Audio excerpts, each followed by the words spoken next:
are surfers and then there are big wave surfers. Oh my God!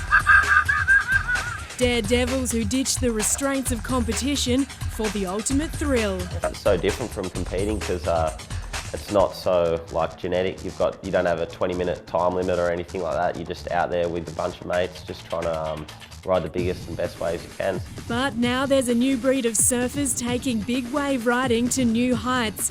They're bodyboarders and their theory is smaller boards, bigger waves. Surfers can ride them obviously because you're getting towed into them. So yeah, anyone can ride them. I think bodyboarders can ride them just as good, if not better than you can on a surfboard because they are so steep and sucky. So.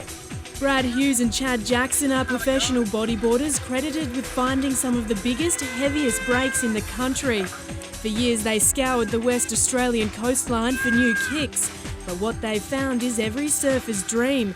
A few secret locations that, on their day, turn it on as good as anywhere in the world. I reckon the most nervous part is seeing the swell and knowing you're packing up to head down there, the next day, and you wake up in the morning and it's just freezing cold and you're like, we could be in for some really big waves today. But when I'm actually up on the rope and there's a set coming and they say, one's coming, I actually just try to face forward and not even look at it. It all happens pretty quick, but I guess the main thing when you see one coming, you're like, oh, you just want to make sure you're in the right position and you're focused.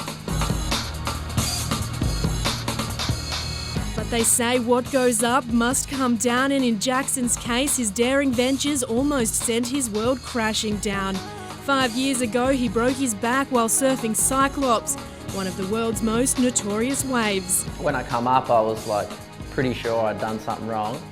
And it was pretty scary because I was losing consciousness, and at one stage I just kind of thought I was going to die, I was just going to sink to the bottom. 6 months strapped to a bed and plenty of rehab later, Jackson was back riding whitewash and within a year couldn't resist getting another high. If you think about that, then it's going to happen again. It's never even popped into my mind at all. But it's not just broken bones threatening their careers. Long-running surfing politics are also playing their part, with the adrenaline junkies banned from entering the Big Wave Awards. It's actually a funny story. The guy who entered his photos in to